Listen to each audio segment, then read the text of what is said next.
She said just a few words, and something inside him snapped. An ordinary phrase, an ordinary day, but something felt off. Her voice was too steady, the excuse too convenient. He wanted not to believe it, but the truth had already started to crawl beneath his skin like a splinter. And when her phone screen lit up on the table, everything suddenly made sense. From that moment on, there was no turning back. He didn't cause a scene, didn't ask questions. He just drove, quietly, coldly, like a man who already knows what he's going to find. But what he didn't yet know was the most painful part. Betrayal isn't the deepest wound. Far worse is realizing who someone truly is, especially when it's someone you trusted more than yourself. And when she's left alone, stripped of illusions, without a future, without him, he'll be nowhere in sight. Because sometimes silence speaks louder than any words ever could. Hello, my friend. I'm so glad you stopped by my channel. If you're here for the first time, don't forget to subscribe and share this video with your friends or family. It really helps my channel a lot. Please tell me in which city or country you watched this video. I value every one of your comments. So, let's get started. James sat frozen on the couch, the glow of the television flickering across the darkened room, though he wasn't absorbing a single frame. Earlier that day, Erin had casually mentioned an unexpected work trip scheduled for the weekend. Her voice had taken on that polished, composed tone she always used when discussing her career. She claimed it was a critical project, and that her supervisor, Russell, would be joining her to present ideas to an influential client. James tried to take her at her word, but something about the conversation left a sour taste. Russell's name seemed to surface every time Erin spoke of urgent work obligations. James had never warmed to the man. There was an unsettling presence about him, something James could never quite define, but he buried those feelings, unwilling to let paranoia corrode his marriage. After dinner, Erin went off to shower. James stayed behind, turning over her words again and again in his mind. He didn't want to be the husband who doubts his wife's integrity, but each mental replay made her story sound more rehearsed than genuine. Then came a sharp notification, the soft ding of an incoming text. Erin's phone, left on the dining table, lit up. James's eyes instinctively darted to the screen, and what he read stole the air from his lungs. Reservation confirmed. Master Suite, Ocean View, Sunset Breeze Hotel. The words struck like a blade to his chest. No version of a business meeting justified that. An upscale suite, a romantic beachfront resort. This wasn't business, it was personal. James slowly rose, as though moving too fast might cause him to unravel. His fingers trembled as he scribbled down the hotel name, confirmation details, and address on a nearby notepad. He returned her phone exactly as he'd found it, ensuring nothing looked disturbed. When Erin came back into the room wrapped in a robe, towel in hand, James had already taken his place back on the couch, staring blankly at the television, the remote limp in his grip. "Everything all right?" she asked, smiling easily as she picked up her phone and quickly began typing. "Just tired," James murmured, his voice flat, concealing the chaos within. That night, sleep eluded him. Lying next to her in the dark, he stared up at the ceiling, the image of that message burning behind his eyes. How could she lie so effortlessly? What consumed him wasn't fury. It was heartbreak. The realization that the woman he had devoted his life to could betray him so thoughtlessly cut deeper than anger ever could. The next morning, Erin woke early, slipped into a crisp business outfit, and rolled her suitcase to the door. "Wish me luck," she said, leaning in to kiss him. "Big meeting today." Her smile suggested nothing was amiss. James forced a grin in return and gave a small wave. "Drive safe," he said, masking the weight behind every word. As her car disappeared down the road, he remained in the doorway, unmoving. He already knew exactly where she was headed, and he knew what he had to do. Staying behind wasn't an option. The waiting was unbearable, every minute thick with dread. With the note still tucked in his pocket, James grabbed his keys and headed for the Sunset Breeze Hotel, nestled in a scenic coastal town nearly 2 hours away. As the miles passed beneath his tires, memories flooded in: wedding vows, shared jokes, quiet nights. He didn't want to believe she was capable of this, but the doubt was tearing him apart. When he reached the hotel parking lot, his heart sank. Erin's car sat near the entrance, unmistakable. Seeing it there was like a punch to the stomach. James parked discreetly at a distance, choosing a spot that gave him a good view without drawing attention. He waited. The minutes dragged painfully by, his eyes fixed on the front entrance. Then, a sleek black vehicle pulled up beside the curb. Russell stepped out with an all-too-familiar self-assured grin. James recognized him immediately. He grabbed a travel bag and headed confidently inside, radiating purpose. In that moment, every last shred of James's uncertainty crumbled. Still, he held back. Now wasn't the time to confront them. First, he needed proof, something undeniable. So he waited, nerves stretched thin. Nearly an hour crept past before the moment arrived. From a less conspicuous exit, Erin and Russell emerged together, chatting and laughing like they were in their own private bubble. Russell reached for her hand, and she accepted it without hesitation, fingers lacing together. They strolled in sync toward the beach, slow and carefree. James stayed rooted in place, pain slicing through him at the sight of that shared intimacy. That touch, it used to belong to him.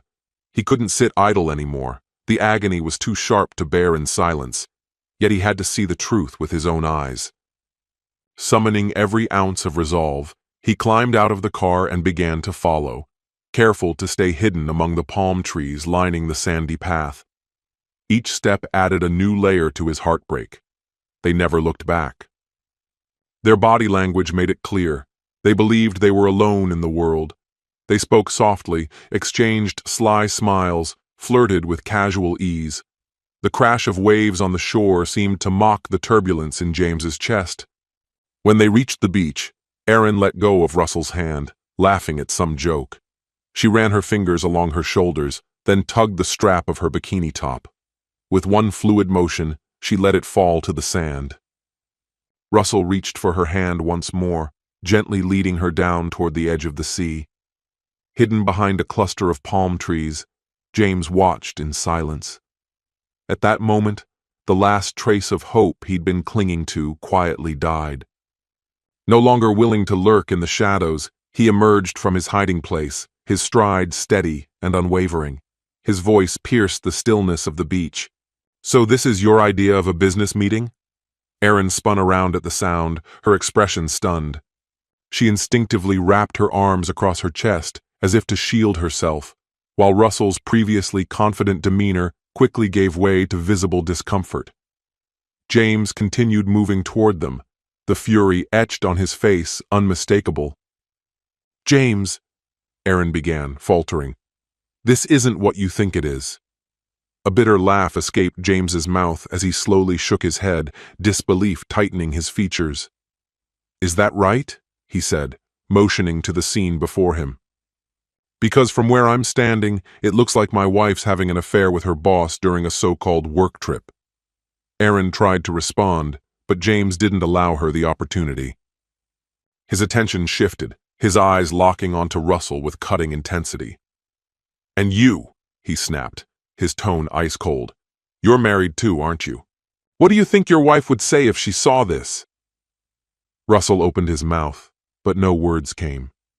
He looked away, fidgeting uncomfortably beneath James's glare. Erin stood speechless, tears beginning to gather in her eyes, but James had no interest in their excuses. Without another word, he turned around and strode toward the parking lot. Each step away felt like another weight on his chest, but he understood. He couldn't remain in a relationship built on lies. He climbed into his car, slammed the door shut, and pulled out onto the road, leaving behind the two people who had shattered his trust. The silence inside the vehicle was deafening. Though his heart ached, some part of him understood it was time to reclaim his life and walk away from those who never valued his loyalty. As the road unfolded in front of him, the scene he'd witnessed replayed over and over in his mind like a waking nightmare. Memories of laughter, of whispered conversations at night, of shared dreams and plans, all of it now seemed hollow and meaningless. By the time he reached home, the house felt more like a stranger's than a sanctuary. He walked into the bedroom without saying a word, slumped onto the bed, and buried his face in his hands. The reality of what had happened pressed heavily on his shoulders. Deep down, he already knew what needed to be done. An hour passed before he heard the car pull into the garage. Footsteps approached, tentative and slow. James didn't move. Erin stood in the doorway, her expression a painful blend of regret and desperation. "James, please, we need to talk," she said, her voice trembling. He rose wordlessly, walked to the closet, and retrieved a suitcase. Without acknowledging her, he began packing essentials, his movements calm but unyielding. "James," she sobbed, her voice cracking. "Can't we fix this? I know I made a mistake." But before she could finish, the suitcase was zipped shut. James finally looked at her, but the warmth in his gaze was gone, replaced by a cold, unflinching resolve. "My lawyer will reach out," he said flatly, brushing past her as he exited the room. Erin remained frozen in the hallway. She heard the front door shut, then the sound of his car pulling away. The weight of what she had lost settled heavily in her chest. There would be no forgiveness, no second act. In the weeks that followed, James focused on rebuilding his life piece by piece. He cut off all non-essential communication with Erin, leaving their lawyers to handle everything. The divorce proceeded quickly and without resistance. James wasn't looking for vengeance, only finality.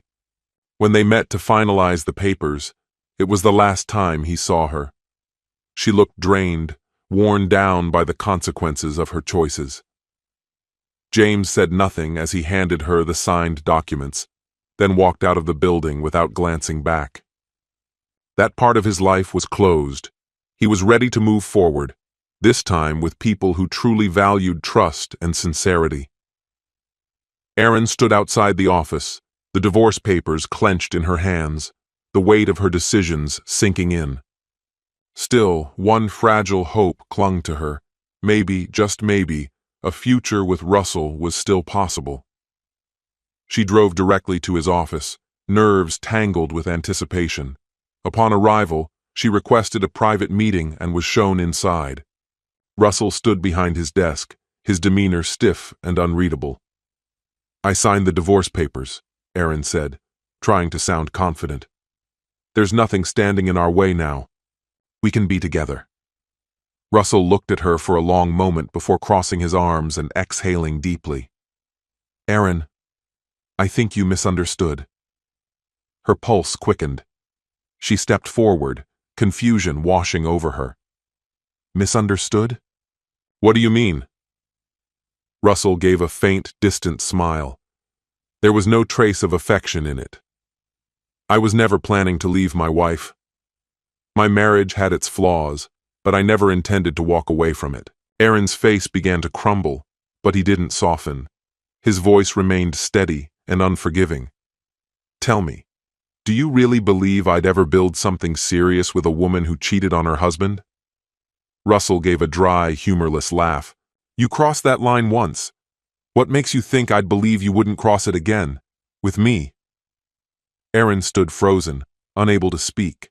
She tried to respond, but Russell raised his hand, cutting her off mid-thought. "There's no point dragging this out. Things at the office have become strained. I don't see a future for you on the team. You should stay home tomorrow. It's time for you to look elsewhere," he added, his tone devoid of emotion. Erin stared at him, her mind struggling to keep up. "Are you letting me go?" she asked, her voice barely above a whisper. Russell gave a nonchalant shrug.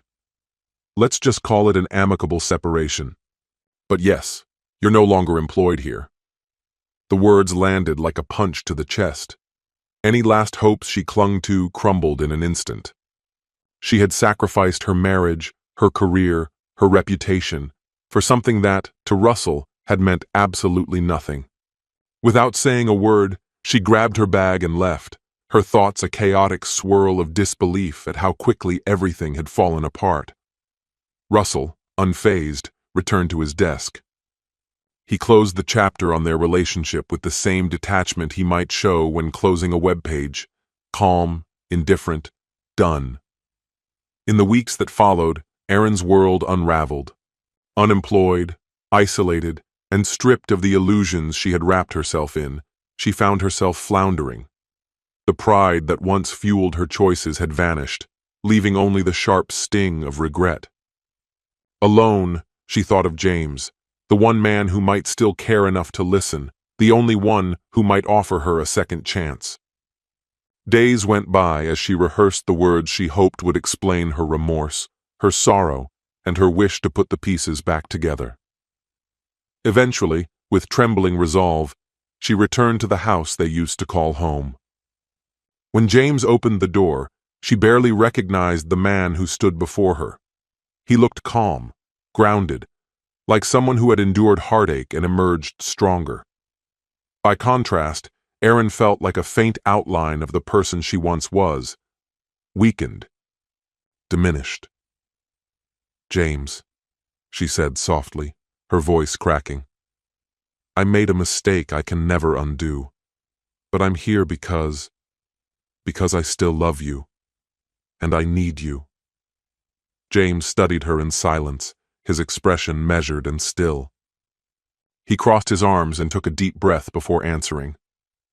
"Erin, I believe that you're sorry, but some wounds don't heal." She took a step closer, reaching out as tears streamed freely down her cheeks. "Please, James, I've lost everything. I know I hurt you, but we could begin again, create something new." James gently pulled away and stepped back. "Erin," he said quietly, "I've already started moving forward. And that future doesn't include you." The words, though softly spoken, cut deep. There was no malice in his tone, only a somber finality and a surprising kindness, as if he truly wished her well. "You're strong enough to begin again," he told her. "You'll find your own way, in time. As for me, I already have." And with that, he stepped back inside and closed the door between them for good, ending what remained of their bond with a calm, decisive gesture. Erin stood at the door for a long time, struggling to grasp the reality of what had just happened. Deep down, she knew he was right.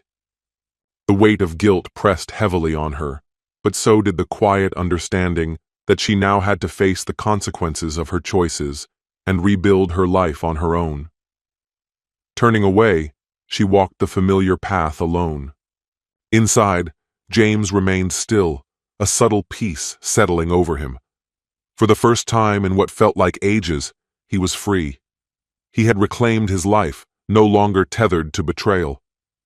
And so, they parted, forever marked by the past, each bearing the scars and the wisdom that come when trust is shattered and healing begins in its place. This story has come to an end. What's your opinion? Share it in the comments, my friend.